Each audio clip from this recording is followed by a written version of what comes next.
Hi, everybody. Dennis Black here from Black and Wyatt Records. Welcome to the Black and Wyatt Records podcast.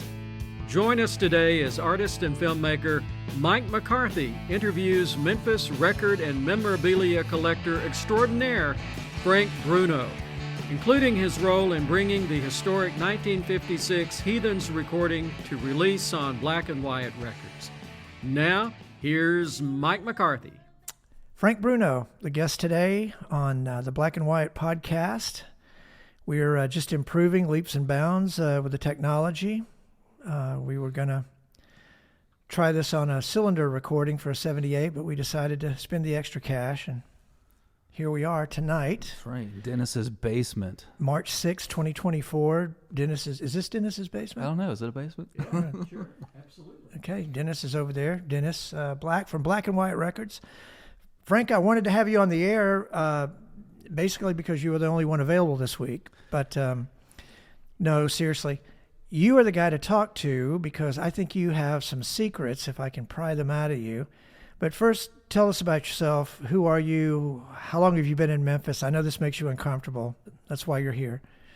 Sweating already. Yeah. No one's going to hear this. I've been in Memphis my whole life. Born in 1977. Seriously. I lived in Martin, Tennessee for a couple years, but we won't talk about that. Why not? I don't know. Boring? Probably.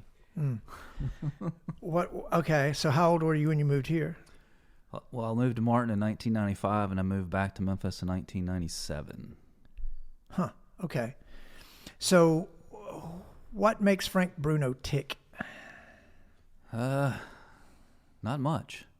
Beer, records, music, kids. kids. One kid. Well, yeah, kids. I was like, whoa, plural. One kid, one wife. Lots of records, lots of beers, lots of music.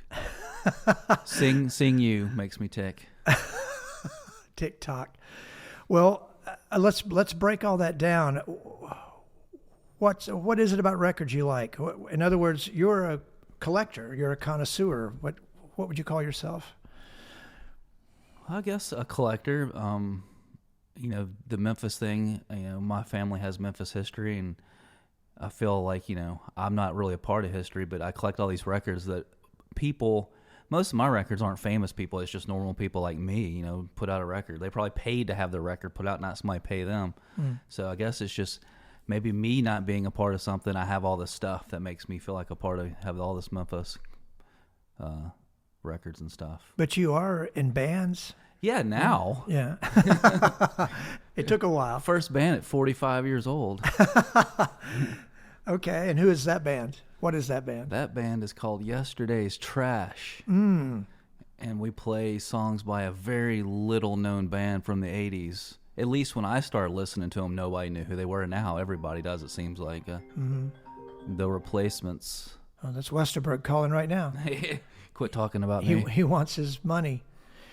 Well, so why did you guys, who's in the band? Tell me that first. Hans on the drums and Aaron Brame on the accordion. Yes, I said accordion, everybody. We're an accordion-led Replacements band. Hans Fallhaber on drums. Hans Fallhaber. How did you meet these guys? What's going on with them? Aaron I've known since 1991-ish. Went to high school together. And Hans I've known for a few years through Marcia and that little Memphis music scene. But he actually, because when we first started, it was just me and Aaron. Hans messaged me and was like, I want to be your drummer. So that was kind of cool. So that's been fun. So he was that desperate? He was. You could say that. Yeah. Has he gotten better now, or? He's already good. I mean, as far as not being desperate. If anybody in the band's gotten better, it's me. I've been doing things I've never thought I would ever do. Well, and I got to make a statement here. You played my living room for a while back for a party, and you guys were fantastic. And drums, of course, is great. You got to have drums. It's funny that you say that because I don't have big rock and roll dreams because I'm just now being in a band, but I've already got to play with the Subteens, who I've loved since they've been around. I've played shows with the Clits, and I've played your party and done stuff, so it's almost like, okay, I'm good. I've done everything I wanted to do. Right. Your friendship with Aaron goes back to 91. Talk about that a minute, because I played in a band with Aaron as well. We went to Christian Brothers High School together, and we were the two, unlike everyone else. So he's literally the only person I see from high school. And I think vice versa with me to him. We're like the only two people we see, and he lives 2 doors down from me, and we're in a band together, and we've known each other that long. And 91 is when you all graduated? No, we graduated in 95, but we met in 91. Oh, okay. And 91 is the last time you went to a doctor? Yes, true. And what do you attribute your health to, your good health? Pretty much everything we already talked about: record, beers, and music. Okay. So when the saying "an apple a day keeps the doctor away," right, it was really beer. They meant to say. They just didn't want to. Well, what's your favorite beer? I will answer that question truly. Anybody ask me what's your favorite beer, I say Free. Okay, well, you're in luck tonight. So this is my favorite beer. Right. So you're getting something out of this. What got you into record collecting? Can you talk about that for a little bit? Well, I've been buying records my whole life. I won't tell you the first one I ever actually bought, but I still have it. But yeah, I've been buying records my whole life and buying replacements records and punk records and focusing on the Memphis stuff really hardcore maybe the past 15 to 20 years now. So how did you discover Memphis music? I think sometimes we all have this sort of intimidating knowledge, but it's not like we came to it easily. It's, you pick up knowledge as you go along. And I mean, you've found records that have just completely amazed me that I had no knowledge of. I'm always looking, but being in this city and music being such a huge part of its history, it's easy to be around all these things that were there, finding the obscure stuff. But there were so many big bands. I knew about Big Star before I was really collecting records through the replacements. And actually, I think most people go replacements to Big Star because they hear the replacements and they hear Alex Chilton. But I actually think I was listening to Big Star first, then the replacements. So I went backwards. So you were into Big Star in the 80s? No, early 90s. Okay. Well, I mean, I was into the replacements from 1984, 5. You remember, I was only 14 when they broke up, so it's not like I was able to. Yeah. You were 14 when they broke. Oh, yeah. Yeah, you're younger than me. Like, how old are you right now? I'll be 47 in July. 47, okay. How is it when you go from a fascination into the Memphis music history and then you ultimately wind up playing with some of the people that are part of the history? That's been pretty neat for me, being who I am and what I do. But the Memphis thing, and we were talking about him earlier, but Ron Hall passed away, but he had been doing flea markets since long before I was knew him or collecting records. But I started going to the flea markets. And I had, a ton of records and probably a little bit of Memphis stuff, but talking to him and going through his stuff and buying stuff from him. And it started with one guy in Memphis from the 60s, 70s, 80s through the 90s, I think, named Style Wooten, and he had vanity labels. And that was my first obsession with Memphis and wanting everything I could get my hands on was Style Wooten records. And then it became everything. But that was my first crazy Memphis collecting was trying to find all records by Style Wooten. But you never met him? Oh, no, he passed away before I... What was it about his records that appealed to you? Just obscure, weird, good, crazy, bad. Like they're everything you could possibly think of: country, garage, soul, funk. He produced them. Supposedly, yeah. So he was like the Joe Meek of Memphis. He probably put out 3 times as many records as Sam Phillips did, but it was vanity. You paid him to put out your records. It wasn't big production. It was just somebody like me, good or bad. Here's my money. I'm gonna record these songs I wrote. Well, how did he get equipment? He had it in his house? I think it was all through with Roland James at Sonic. I think he did most of his stuff at Sonic Studios. Okay. Yeah, it was like a garage, literally a garage. I love the spirit of that late 50s, early 60s thing where kids were into playing in bands and recording in garages, kind of like they're into whatever now, computer science or whatever. Stax started in a garage. Fernwood started in a garage. Ardent started in a garage. Everybody starts in a garage, I guess. So tell me about who else appealed to you, or maybe how has that turned into your obsessions now, or you keep the same obsessions? I collect and pick up just about anything, but yeah, my obsessions have always been the obscure stuff, garage, rock and roll. I pick up country and other stuff, but that's not really what I'm into. My joy isn't a record. Oh, I found this record. It's worth $1,000. My joy is I found this record, and you can't go onto Google and hear it or know anything about it. It's so obscure. It's not even on the YouTube or something. That's what I enjoy. So talk about the Heathens in particular. The Heathens. I'm not really. I don't even know who I bought it from. A friend of mine texted me and said this guy has a Memphis Recording Service acetate. At the time, I had none. I've got a few now. I was like, hell yeah. And he sent me. I want to say he sent me a clip of it, but I don't remember. Maybe it sounded really bad or something on my phone. And I PayPal'd him, and a week or so later, I had a package in the mail, and I played it, and what did it look like? The record, it was just a 10-inch acetate with the Memphis Recording Service label, and it just said the Heathens Steady Girl on it. But to my luck, whoever had this before, and it came from the guy I bought it from was in California, so it was in California. Of course, it could have been Joe Bowers, who was a famous drummer. I'm sure lived in California and stuff. Who knows? But to my luck, whoever had this on an old piece of paper had written all the names down and the date. So if it wasn't for that, we wouldn't even be talking about it because I would have had no idea. But there were 2 takes on it.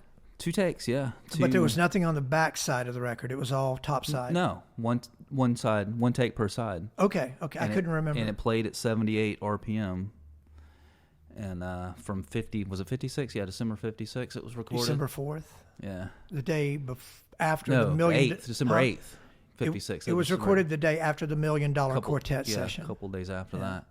Well, so I got the acetate. I played it for Ron Hall. I might have played it for a few other people. Jim Cole, I know I played it for. And we just kind of got obsessed with, like, man, this is great. It's like raw garage, like, awesome. So we're like, so I first started getting on Facebook and looking up their names, and was really wanting to find Colin Heath, which of course I didn't know who was alive or dead.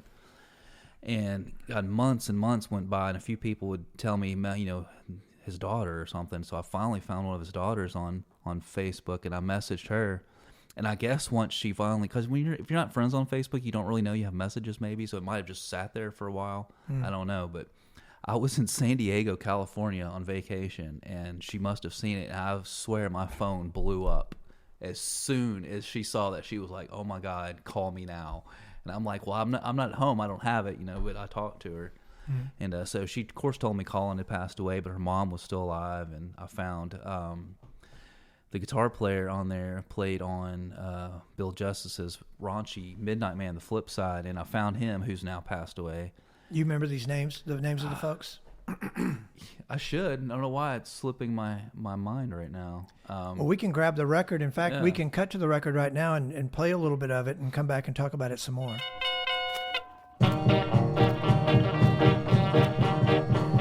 You know I love you, yes I do. You know I'll be forever true. You know you got the poor heart in the world. So come on over here and be my steady girl. You know just why I feel this way. You know just what I want to say. You know I want you for my very own.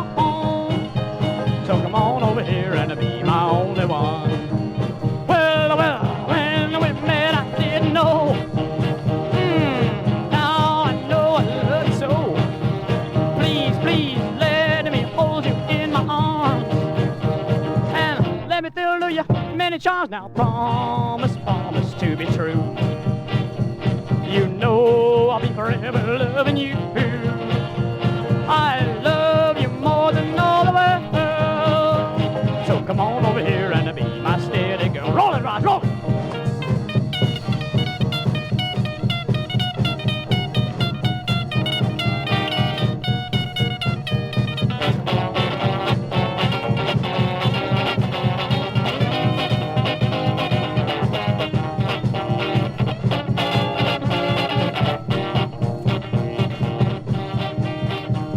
your eyes, your lips, they thrill me so.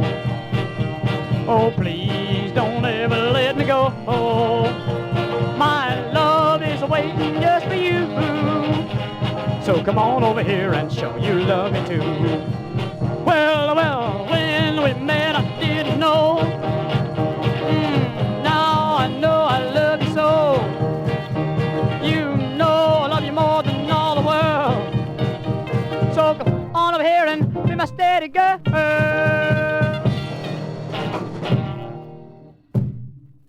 All right, that was Steady Girl version 1 by the Heathens. What's the difference between the two versions on the record? It's just two different takes. There's not a whole lot of difference. The guitar solo is a little different. The ending's a little different. The drumming, but it's pretty much the same. Same most of the way through. Now, we were able to reach out to Kay, Heath's wife, and found out all this information, that they lived near each other on Lafayette Street over by the old Pink Palace Museum, and went to East High School where my son went. A lot of connectivity, you know, which is great in that sort of Memphis way, where you realize that these people have walked the same streets, the same sidewalks, you know, that you have, and created this history. And I very much identify with this stuff, because after creating stuff myself, you wonder how much of this stuff's going to be remembered, what of it really matters, what of it could be considered original, and so forth. What's your take on the Heathens and their take on rock and roll history? I guess in music and business, all the people that make a lot of money and all sell a lot of records, the ones who are considered part of history and stuff. But I think this is just as much a part of history, Memphis history, as an Elvis or, you know, anybody. I mean, where else do you have a recording of high school kids at Sun Studios in 1956 just banging away? You know, most of those other guys were older and accomplished, and I'm assuming that they recorded this because he was trying to become a singer-songwriter. They might have just recorded it for a demo for somebody else to record, and it just probably never happened. But, you know, the research I put into this to find everybody, Roger Fakes, the lead guitarist, he was alive. He played on some early Sun sessions and Phillips stuff, and he actually lived off of Goodlet, off of Goodlet down the street from me. And I went to his house, and he had a Hammond organ with the Leslie cabinets, and he played it for me, and I played him this, and he's like, he said he remembered them, but didn't really remember recording it, but he remembered them. So I played it for him, and we talked, and then, of course, he passed away before it came out, and then Kay, who is a female playing guitar on this in 1956 as a teenager, she passed away before it came out, but was able to hear it over the phone. And I don't know if you remember, but Connie, daughter, said that, you know, just that was like the last moment of her life, that she was just there and happy, and then, you know, she's... Am I remembering this correctly? But Connie's the daughter. She played it for her mother, Kay, in the hospital while she was laying there on the pillow in the hospital bed. Over the phone, yes. Yeah. So, yeah, that was... And I don't really remember much, but early on I talked to Kay on the phone, and, you know, of course, you know, she knew Colin and remembered them being singer-songwriters and stuff, but didn't really remember... or couldn't tell him much about the Steady Girl recording. But then, you know, as things went on, she ended up writing this whole insert story and all this stuff. So it really turned out neat, turned out great. Right, and mastered by Jesse Mansfield, who I also need to get interviewed over here at some point. I remember Jesse and I called Connie. Maybe her mother was there at the time. My God, we're already forgetting stuff. Yeah. Well, this is before COVID too. But it was a really great thing, and this was early on in the history of black and white records. Then the next thing that we did was, with your help and Jesse's help, was the Savad record. Do you want to talk about your connections to Savad and who Savad was? I don't have a whole lot of connections to Savad because it all happened long before I was born, but just knowing so much about Memphis history, and I had the Savad 45 for so long, but he just had a horror show on TV here in Memphis, and they would show horror movies, and he would do little bits and skits, but I had a relative that actually worked with Savad, so I got to hear some kind of neat stories that most people wouldn't have heard. Doyle Childress. He was the doc. He did. There's like one YouTube of like a real Savad thing, and you hear this real deep voice going Savad. That's Doyle, and he was the doc on the show, and he would tell us some good stories. But the record, it was just a weird novelty record that Savad put out. I guess rock and roll. It came out in '64, I think, and rock and roll. 63. The Beatles and stuff, and I guess he was just trying to do a little novelty bit. So Savad buries rock and roll on the cover of the 45 sleeve. It's like him digging a grave and burying the records. On the picture sleeves. Yeah, on the sleeve, yeah. And you have a couple of picture sleeves. I have a picture sleeve, yeah. You have these crazy obscure records, and you have maybe 2 last names, and that's like it on a record. How do you really find out who played on it, who was there? Yeah. And but the record, looks amazing, the cover and everything. And in fact, I was going to bring up the Savad's March. I think that was the first time I met you, like literally was at the Savad's March. Was I running around like a maniac? Yeah, probably. Yeah. But I think that's the first time I met you, because I remember telling you. In fact, I think I talked to you at the Antenna one night. I had to have been afterwards, and I told you how I was related to Doyle. And of course, you remember you just like interviewed and put the book out, so you fresh in your mind who he was. So that was like the first time. Savad was what I talked to you about. I have no recollection of that. That's probably true. And I have been to a doctor since 91. I've actually been twice, I think, maybe. Okay, we're going to play a little bit of Savad Berry's Rock and Roll, and this is the reissue, 1963 reissue, put out by Black and White Records, featuring Watson Davis as Savad. Here we go. Do you dig?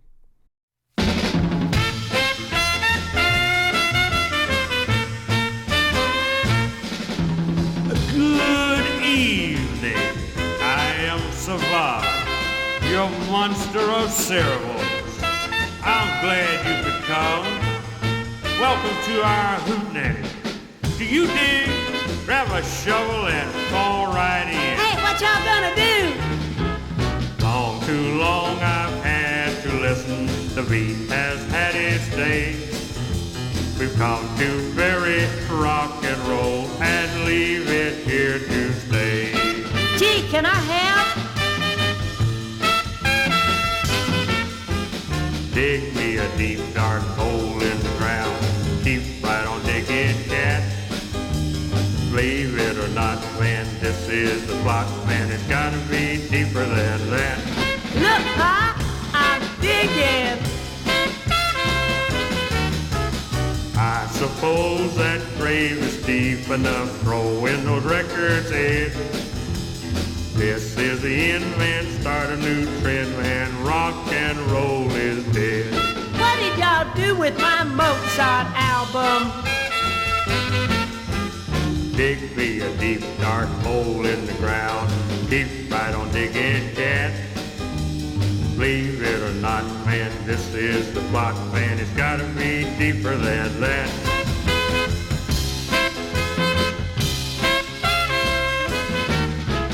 Long, too long I've had to listen. The beat has had its day. We've come to bury rock and roll and leave it here to stay.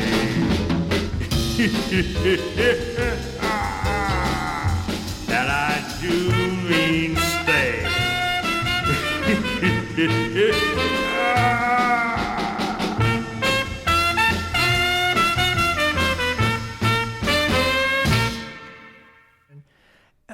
So do you have any thoughts, comments, crazy stories, things in your collection you're proud of? I'm proud of most of it. I mean, maybe you don't want to talk about what's in your collection. Yeah. It's just like when you, like you said, putting stuff out is not, especially older stuff, and unless you know the person or get permission. The Heathens thing was pretty easy. We talked to the family, had no issues putting that out. The Savad thing wasn't that big a deal. But if you start talking about putting out like garage comps or different things, you have many, many, many different people you'd probably have to try to reach out to and talk to. So, like for instance, yeah, ideas are always great, but when it tries to come to fruition and put stuff out, it's there's, I don't know. I mean, I know on CD, Ron Hall, when he did the garage books, Sherman Shingraw put out a little garage comp. But has there been like, there's been like rockabilly, and of course, they kick Sun and Stax to death with their comps and stuff. But has there been a true garage Memphis comp, obscure stuff and all this? Probably not. But you have the material to do it. Oh, I could do it over and over again. Tell me about the Dan Penn recordings you have, the Box Tops recordings. It's a reel from American Studios from 1968, and it's got 5 tracks, and they're all released tracks, but these are recordings before they got released, so they're not finished recordings. They're I don't know what's the word, unmixed masters, I think it might say on there. So when you hear the actual Box Tops release recordings, it's so overproduced. Dan was putting on singers and, background vocals and horns and strings. So you have all this stuff covering up the music. Well, these tracks have none of that. It's just Alex Chilton and the American band. So Alex's vocals are way up in the mix. Sounds beautiful. It's just rocking stuff. There's nothing wearing it down. And then one track is Dan Penn singing, which nobody's ever heard. Which song? People Gonna Talk is the one song Dan Penn sings, and it's quite good. We can't cut to that, unfortunately. We can't cut to that. We can play a half a millisecond clip. Dan performed at DKDC several years ago, maybe 2018, something like that, and all of us from Black and White Records descended upon him on the sidewalk outside. And tell me what happened. I wasn't there. You weren't there? I was out of town. Oh my God! Yeah, well, I wasn't there. Dennis, you were there. Robert and I were there. I think Jesse was there. Dan was very interested in what we had. But he said it didn't exist. Well, I talked to him. Yeah. Okay. Well, yeah.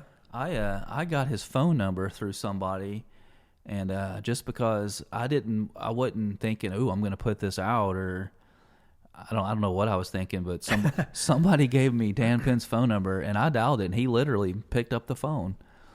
And so I told him who I was, and I'm a big Memphis collector, and I was a big fan of his, and I said, hey, I've got this Box Top stuff. And I said, you sing on it. He goes, are you sure it's me? I'm like, yeah, I'm pretty sure it's you. And he began to tell me that I guess, I can't remember who has the rights to the Box Tops material, but then he would tell me that they don't have rights to his voice or vocal.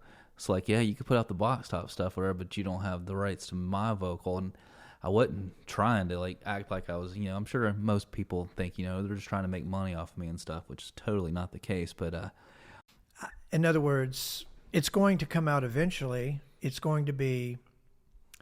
It will. That all depends. I have it. Who else has it? Well, I know, but you're not going to be. You haven't been to the doctor since 1991. That's right.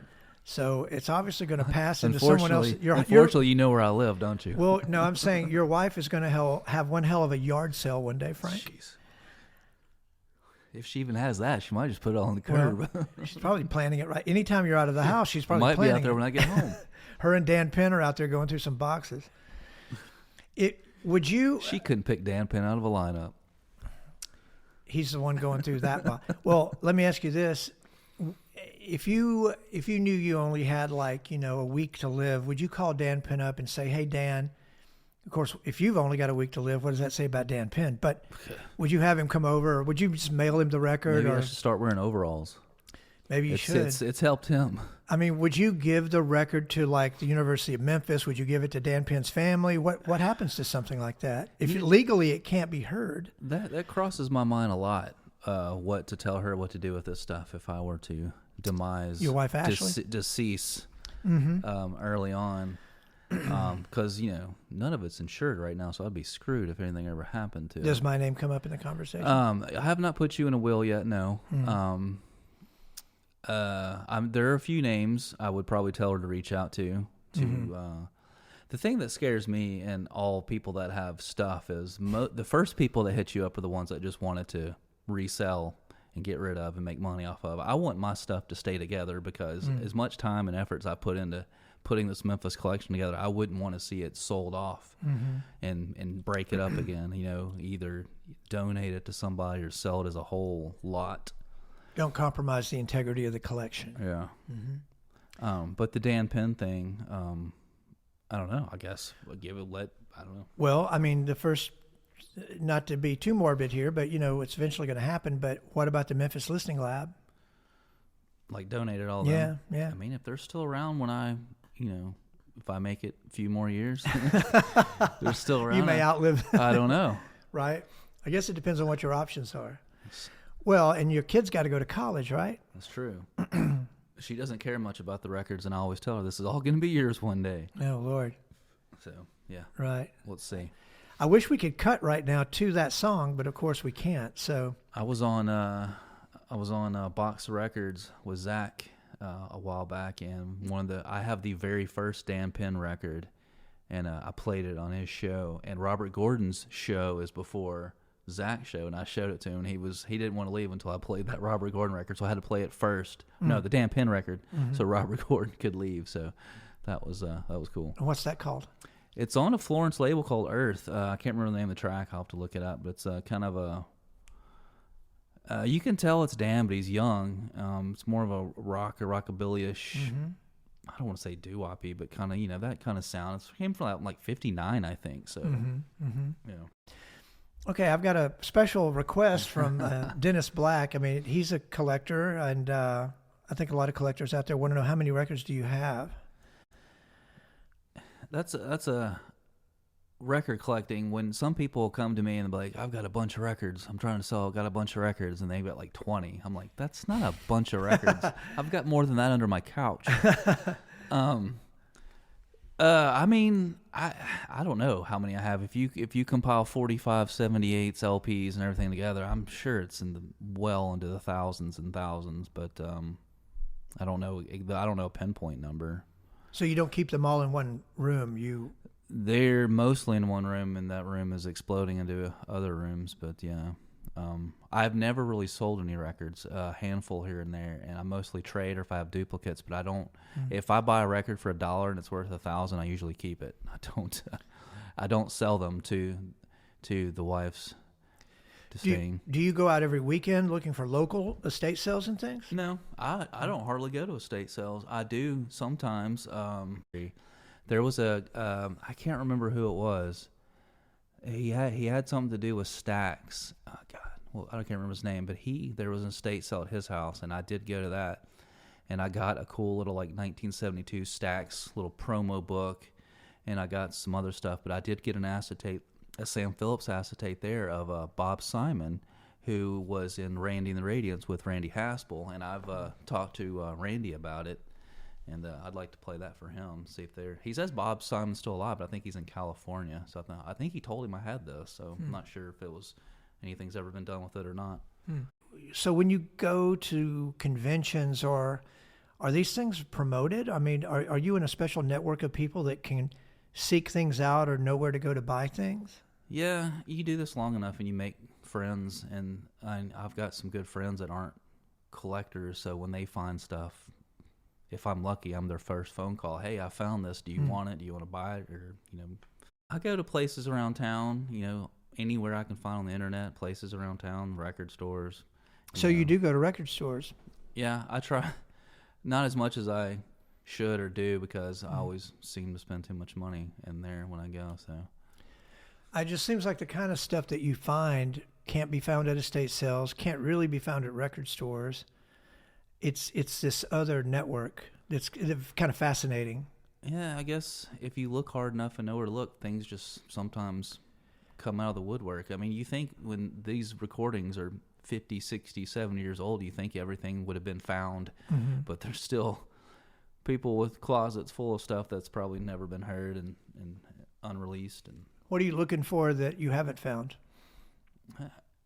That's the cool thing about the Memphis stuff. I literally just 2 days ago got a Memphis label I've never seen before. It's never going to end. It will never. I don't think it will ever end. I've talked about putting out Memphis label books just with like pictures or things about the labels, and then I'm like a day later I'll find another one. I'm like, well, how am I going to put out a book if it's never going to? It's never. So this is stop. a Memphis. Tell me what you found.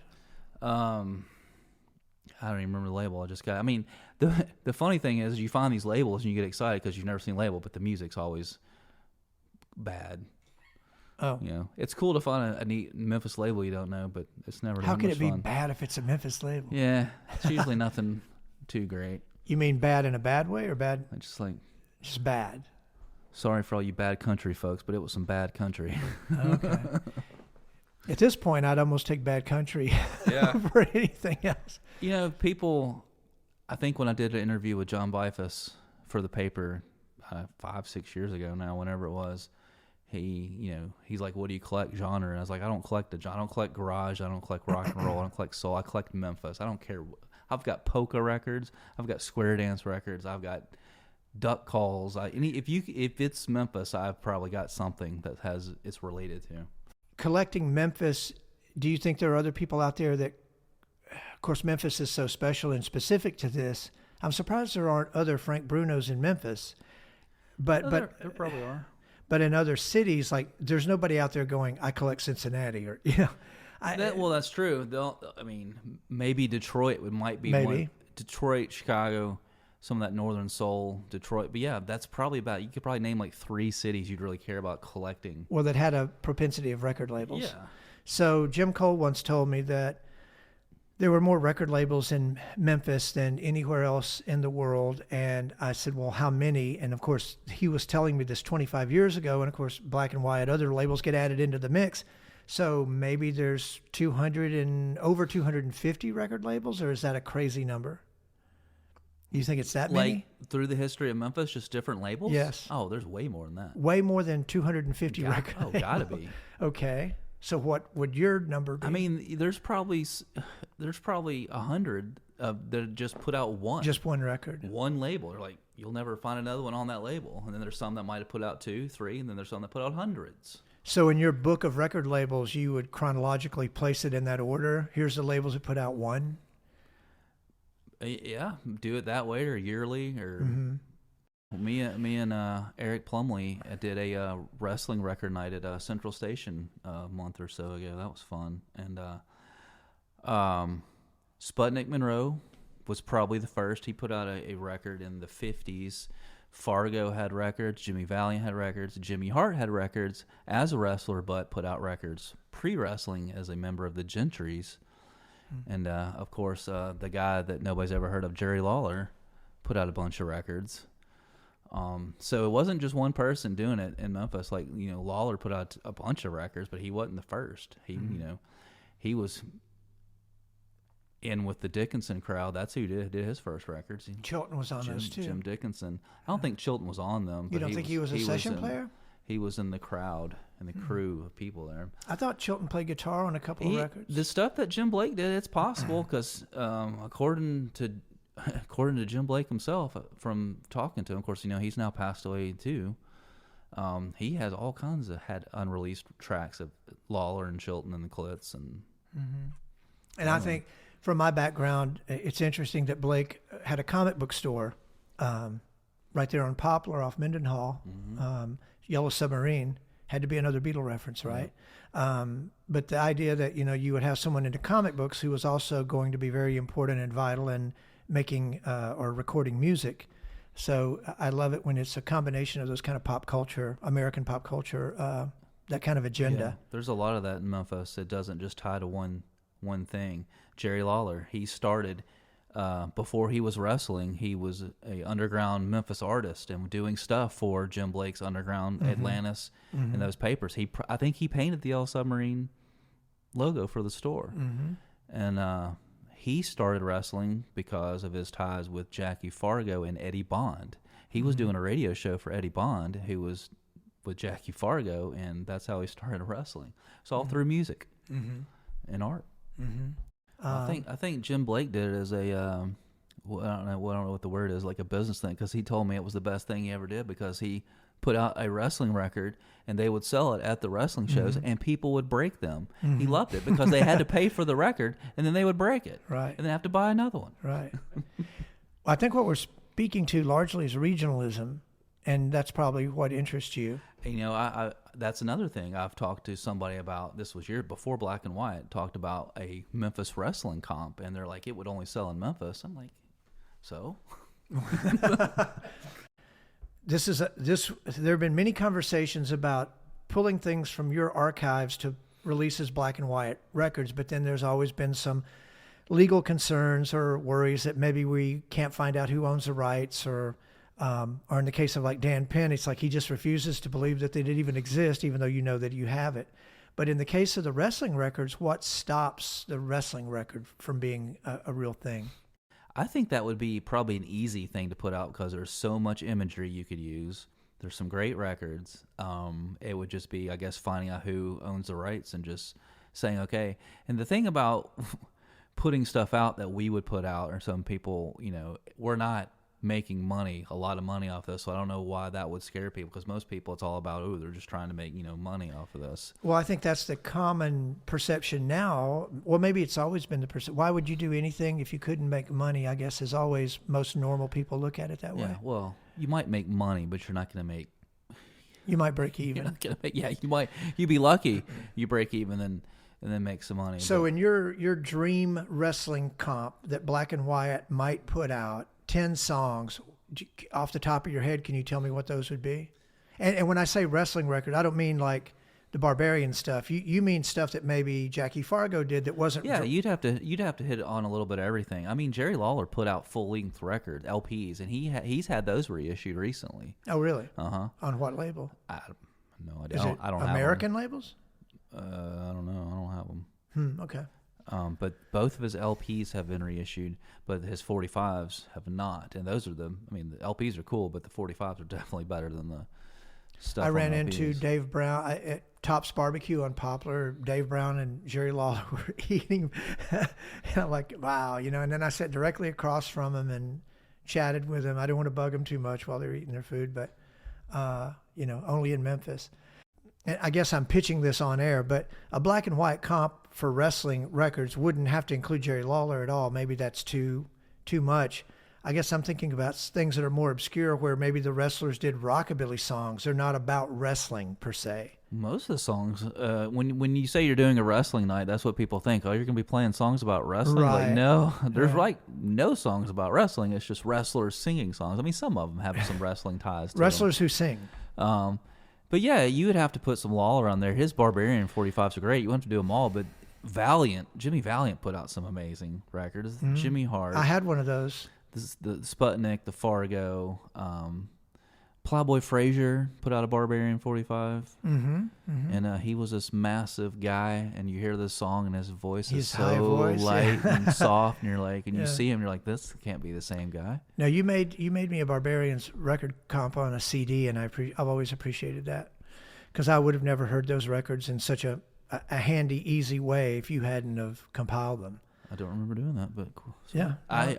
I even made comps. Jim Blake would call me and ask about his own records. Swear to God. Well, let's play a Barbarian record. Can we do that? Let's do it. Let's do it. All right, let's cut to one. What would you play? Play a Lawler one. We got Dickinson. We got Lisa from the Clits has a Barbarian record. Tommy Birkin, the No Counts. There's a few we could pick from. We'll find a good one. Play it. All right, here it goes.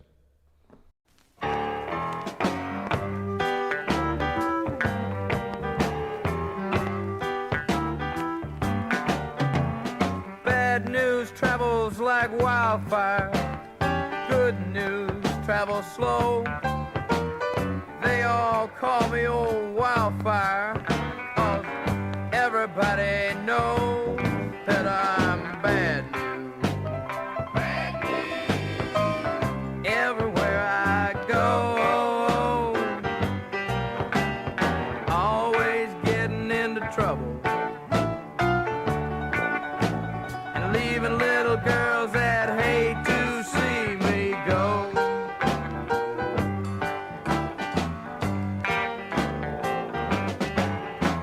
I busted heads in Georgia, I whipped lumberjacks up in Maine. I've been hired and fired and jailed in every town you can name, because I'm bad news. Bad news.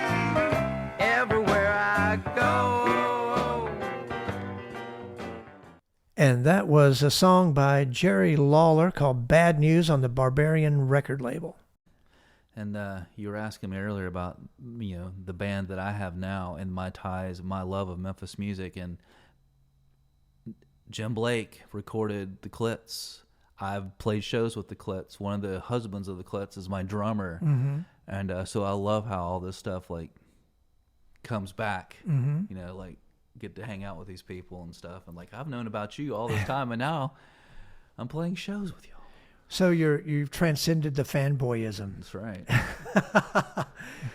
Well, before COVID, we had talked to the Clits about releasing some stuff that had never come out before. They have a bunch of great stuff. And maybe we should pick that up again, Dennis. We should. I don't know if it would be I guess it was a single, maybe an EP. Gail has a whole tape I transferred for her from 1983, I think, with Teeny Hodges and all these great Memphis players, and it's good. Well, that's the kind of stuff, honestly, that for my personal involvement with Black and Wyatt, I wanted to do more of that, and I'm kind of sad that we haven't done that in a while. It's like the Heathens 45. I think if people really knew what it was and knew it was out there, I mean, there's a whole rockabilly scene, garage scene. I think it might be the more people know or hear about it. If they put something about that in a magazine, you probably saw. Well, we had a couple of reviews in European magazine. Did the Heathens record sell pretty good? Or still selling? It's about sold out. It's about sold out now. And off of what print run? 300? We did 500. 500? Okay. But the wrestling thing, you do a wrestling record, you don't have just music fans. You've got Memphis fans, obscure music fans, wrestling fans. That would draw. You have a whole other world. You could kind of like the Savad. You had the Halloween and the cult movies, and more of a draw than just a band that just put out music. Would there be anything on this so-called wrestling comp that no one has ever heard before, or are these records that have been out there? Do you have some obscurity that's on acetate? No, none that I'm aware of. So these are actually existing records that had print runs in the 60s? Yeah, but it's nothing that's, you're hearing on the radio, so it's nothing it's all pretty obscure. So the only person that I could think of, thinking out loud right now, Jackie Fargo's daughter is pretty cool. She's, we talk on Facebook, or we did a long time ago. Seems like those are the kind of people, the sons and daughters of these folks. If you could track those people down, in some cases they might not have sons and daughters. I don't know if you know this, but the Jackie Fargo records aren't really Jackie Fargo. They are Eddie Bond. It's Eddie Bond singing, and Jackie Fargo talks. I don't know if there's a Jackie Fargo record where he actually sings. There's Little Rosa where he kind of, I don't know, I'll have to play it for you. Let's play it right now. Little Rosa was her name, and still I cry in vain. My life won't be the same since she's gone from me. I was visiting the grave of a friend of mine. As I started to leave, I seen a man knelt down by a grave. I went over and put a hand on his shoulder, and I said, "What's wrong, mister?" He looked up at me with tears in his eyes, and he spoke with a broken accent. And here's the story that he told to me. He said, "I'm gonna walk down the street one day, and I'm press about in a flower shop. I go in and I tell the man, I said, I'd like to buy one of red roses, please. I said, how much is it gonna cost me for one of roses? He looked at me and said, well, it's gonna cost you $1. About that time, a young blonde, she walked in and said, I'd like to buy one rose, please. Said, how much is it gonna cost me for one of rose? He looked at the pretty young lady and said, well, it's only gonna cost you 10 cents. I said, mister, come you charge me $1 for the rose and only charge the lady at 10 cents? He looked at me and said, well, you tell me what do you want with the rose? Maybe I'm going to give it to you for nothing. I said, I'm a hard-working man, boss. I'm going to work on the railroad and only make a $3 a day. And I got a little girl, boss. Her name is Rosa. Every day I come home from work, boss, my little Rosa, she'll meet me. She'll grab me and say, my papa. And I'ma grab her and say, my Rosa. One day I come home from work, boss, and I don't see my little Rosa. I look her down by the railroad track, and I'ma see her in a bigger crowd. I go down and I push the crowd this way, and I push the crowd that way. And there at my feet, boss, lay my little Rosa. That's what I want with the roses, boss.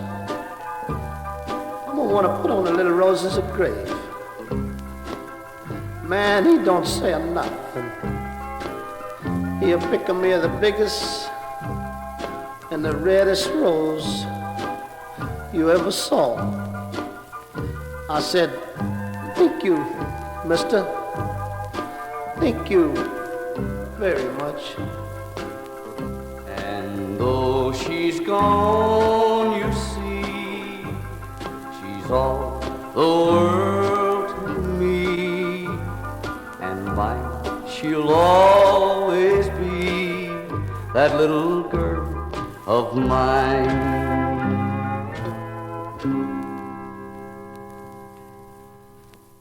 Okay, we're coming back. We just played, what was that called? Little Rosa. All right. By Jackie Fargo. And what's the story behind that? Well, most of the Fargo records are Eddie Bond sings and plays, and then Fargo would talk. So they're not just Jackie Fargo, the musician. So really, they're Eddie Bond records. Yes. Okay. Well, what makes me think they're Jackie Fargo records? Because Eddie Bond's name's not on there; it just says Jackie Fargo. So Eddie was cool with that. I mean, that's obviously their arrangement. Yeah. They had was it the Western Lounge Steakhouse? Yeah, they had restaurants. I don't know if it was a gimmick to sell there, a wrestling thing for himself, the wrestling shows. I saw Eddie Bond at the Western Steakhouse and Lounge, and then I filmed there for the Sore Losers movie, and it was torn down some years later. Eddie Bond also performed at the Mexican restaurant. What was it called, Dennis? It's where the Starbucks is now at Union and McLean. Poncho's. Eddie Bond would perform at Poncho's there. What is it about Eddie Bond? And Jerry Lawler had a show on Eddie Bond's radio station. And Eddie Bond. I have a great story about Jackie Fargo and Eddie Bond. You want to get on the mic? All right, while Dennis is getting on the mic, I'm going to tell you this real quick. And, historically, I think Koralnik has written that Eddie Bond is the one who told Sam Phillips that Elvis should stick to truck driving when he was out at the Clearpool at the Eagle's Nest. And, of course, Eddie Bond always denied that. Yeah. But according to history, that's what it was. Here comes Dennis to tell you his is this your Eddie Bond, Jackie Fargo story? Oh, yeah. Okay, here we go. When I was in high school up in Covington, Tennessee, I worked at the local radio station. And I worked 20 hours, 30 hours a week going to high school, including pretty much all weekend.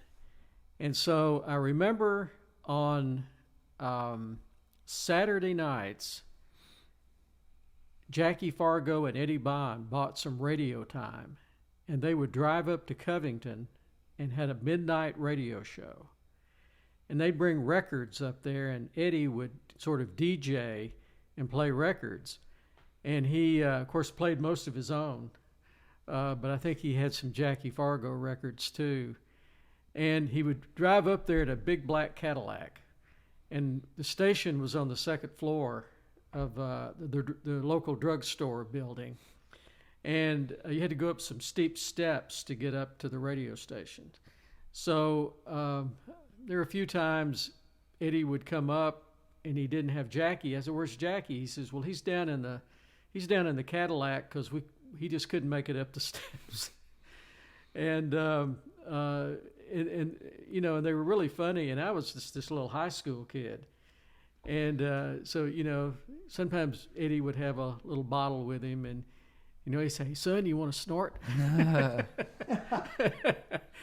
And but they were really nice guys, and they were really nice to me. And I had a lot of fun. They would do a 1-hour radio show on Saturday night. You couldn't do the Fargo strut up the steps? I didn't see him try that. Those steps were pretty steep. He probably wouldn't have made it. But I never will forget that, the two of them coming up there. And it was actually a lot of fun, you know, just hanging out with them for an hour. Rockabilly and wrestling. A killer combo. Anything else you want to talk about? What's going on in your life? Plan on going to the doctor anytime soon, or feel okay? I'm all right. You know, I'm one of those if it ain't broke kind of guys. You know, trying to set up some more shows with Yesterday's Trash. There's actually a band in town called Noisy Cats Are We that play REM songs. So I've been talking to them because I was like... From which records? I was like... an REM replacements night would be pretty fun. And... well, you could do I Will Dare. Yeah. For sure. Get their version of Peter Buck to play mandolin or something. Right. I saw Peter Buck with, what was it, the Baseball Diaries? Project? What are they? Yeah. I caught it at the Shell. I don't listen to REM. I could probably name 3 of their songs. I'm not an REM fan. I'd not say I don't like REM. They're not a good band. That's just not my... Like, the Replacements to me are just, you know, rock and roll. Well, no, and they're my favorite. Replacements are my life-shifting, changing, greatest band of all time. But I would love to play a show with the REM guys. The Replacements could look at Husker Du or REM as a template as to how they could have done it correctly, maybe. Everybody in REM is probably a millionaire, right? That's the thing. The Replacements, you know, it's just my opinion, but way better than REM was. They're better by not being better. But they never got famous. They didn't ever, I guess, REM hit the pop market, hit the you know, that style and that sound and that college radio, and they just got huge in the Replacements. Yeah. I don't say they didn't care, but they didn't care, and it didn't ever happen. You know, they're more famous now than they ever were. Oh, you think? Oh, what, the Replacements? Now, yes. Yeah, well, did you get the box set? The booklet and the records, the remix of Tim? Yes, I have given the Replacements my money over the years. Are you happy with the way that was packaged? Bob Muir wrote the liner notes, I believe. Yeah. Yeah. Today's Bob Muir's birthday, by the way. It is, Bob. Happy birthday, Bob. Yeah.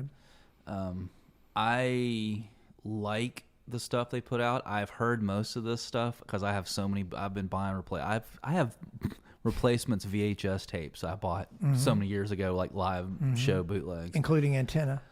Yeah, including Antenna that they use in the documentary that I've never seen. I most of the outtakes I've heard a lot. Some stuff I haven't. Live shows they put out these live shows I already had them. Of course, the sound quality is usually a little bit better and stuff. But there's all this argument about the new Tim remix and everything. And I don't weigh in on stuff like that. I don't get on the social media. The Ed Stasium remix? I don't get on their Facebook page and put comments like thousands of other people do. I guess I thought it was going to be radically different for some reason. How radically different could it be? You can. I know it. There are some melodies and some background vocals. We've been living with that Tim since 1985. I'm okay with it. Sure. I like it. I love it. Yeah. This new mix is great. I listen to it, but I didn't have to have it. Right, but I'm glad there's a way out there for Westerberg to make some money. You can ask Aaron and how I down on myself. I don't consider myself a musician at all. Like not. An iota. I would agree with that. Not an iota of myself. Do I consider myself a musician? I'm going to do a poll on that. So when I play these songs, when we play them, like I get on YouTube and I watch these famous bands, that to play replacement songs every now and then. I'm like, I don't like it at all. Like, I don't feel anything. I don't. But what bands that cover replacements? Yeah, like some of these bigger bands. You mean they're too good? They're just playing them. You know, when I play them, we don't come out there and we're not like, oh, we're playing this song. This is off this record. We just come out and play them. Half the people I saw probably don't even know we're playing cover songs because we don't go out there and start telling people what we're doing. Well, everybody talks about prog rock or progression in rock. No one talks about regression. Yeah. And that's what you guys do. I want to bring more of a feel of them to the show than actually trying to play their songs exactly. You know, we just get up there and rock them. So no, I think you have the spirit. I think you got it. Well, Frank, thank you for being here. I mean, it's got to come to an end eventually, right? I guess. You got anything else you want to offer? I mean, I'm kind of excited. I mean, every couple of years I bring up the wrestling comp for Black and White Records. Yeah, that would be a fun one. And why don't we just put it out and get sued and see what happens? I think everybody's dead by now, and if we don't do it, we're going to be dead. Even if they're old, they could probably still beat us up. Well, even their children, the children of wrestlers, their grandchildren. Are we talking about the children of wrestlers or the children of rockabilly performers? Okay, they can all beat us up. Well, thanks for being here. We're going to play something going out. What would you play? What would you want to hear going out? I don't know. This could be a theme for future Black and White podcasts. We've talked a lot about the Replacements. They're both of our favorite bands, so we say maybe we should end on a Replacement song. Do you have any Yesterday's Trash recordings? Maybe some live stuff, but no actual recordings. We were on the radio Memphis a few weeks ago, and I saw him at a show the other night. He keeps asking me if we have any recordings. Saw who? Caldwell's his name. Mm-hmm. Radio Memphis. We were on that. But yeah. Okay, I think we should go out with a Yesterday's Trash recording. How difficult that may be to come up with, we'll figure that out in post-production. And so thank you, Frank. Yep, thank you. All right.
Thanks for listening to the Black and White Records podcast, today featuring Memphis record and memorabilia collector Frank Bruno, being interviewed by Mike McCarthy.